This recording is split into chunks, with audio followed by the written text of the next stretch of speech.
Okay മക്കളെ, അടുത്ത ക്വസ്റ്റ്യനിലേക്ക് വരാം. അതായത് ക്വസ്റ്റ്യൻ നമ്പർ 9. ക്വസ്റ്റ്യൻ നമ്പർ 9 ചോദിച്ചിട്ടുള്ളത് സ്ട്രക്ചർ ഓഫ് ആറ്റത്തിൽ നിന്നാണ്. ആൻഡ് ഒരിക്കലും ഒരു ചലഞ്ചിങ് ആയിട്ടുള്ള ക്വസ്റ്റ്യനേ അല്ല, ഡയറക്റ്റ് ഫാക്ട് ബേസ്ഡ് ക്വസ്റ്റ്യൻ ആണ്.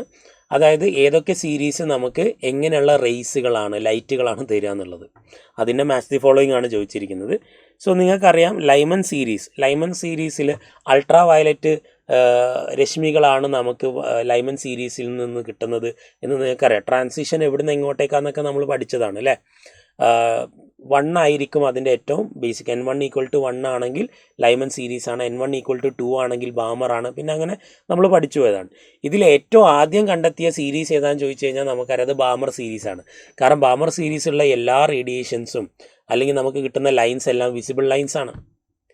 അപ്പോൾ ബാമറിലുള്ളതെല്ലാം വിസിബിൾ റീജിയൻ ആണ് എന്ന് നമ്മൾ ഓൾറെഡി പഠിച്ചു വെച്ചിട്ടുണ്ട്. Lyman ultra violet, Balmer visible region, ബാക്കിയുള്ള എല്ലാം എന്താണ്, ഇൻഫ്രാറെഡ് റേഡിയേഷൻസ് ആണ്.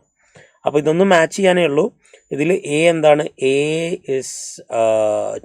A2 ആണ്, B4 ആണ്. അപ്പോൾ A2 B4 വരുന്നത് ഏതാ നോക്കിയാൽ മതി. A2 B4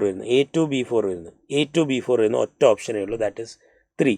പിന്നെ 2 ഇൻഫ്രാറെഡ് എന്ന് കൊടുത്തിട്ടുണ്ട്. അതെന്തിനാണ് കൊടുത്തതെന്നുള്ള മനസ്സിലാകുന്നില്ല. ഏതെങ്കിലും ഒന്ന് കൊടുത്താൽ മതിയല്ലോ. എന്നിട്ട് നമുക്കിപ്പോൾ പാഷൻ ആണെങ്കിൽ ഇൻഫ്രാറെഡ് C3 എന്നും 4-3 എന്നും ഒക്കെ നമുക്ക് കൊടുക്കാം. C3 എന്നും D3 എന്നും കൊടുക്കാം. ഇതെന്തിനാണ് ഇപ്പോൾ 2 തവണയായിട്ട് ഇൻഫ്രാറെഡ് കൊടുത്തതെന്നുള്ള മനസ്സിലാകുന്നില്ല. വോട്ടെവർ NTA തന്നതാണ്, നമുക്ക് അങ്ങനെ എടുക്കാം. സോ A2 B4, പിന്നെ C3 D1, അത് 3 ആണെങ്കിലും 1 ആണ്, 2 ഇൻഫ്രാറെഡ് തന്നെയല്ലേ. ഓക്കെ സ്റ്റുഡൻസ്, വളരെ ഈസി ആയിട്ടുള്ളൊരു ക്വസ്റ്റ്യൻ ആയിരുന്നു. Thank you.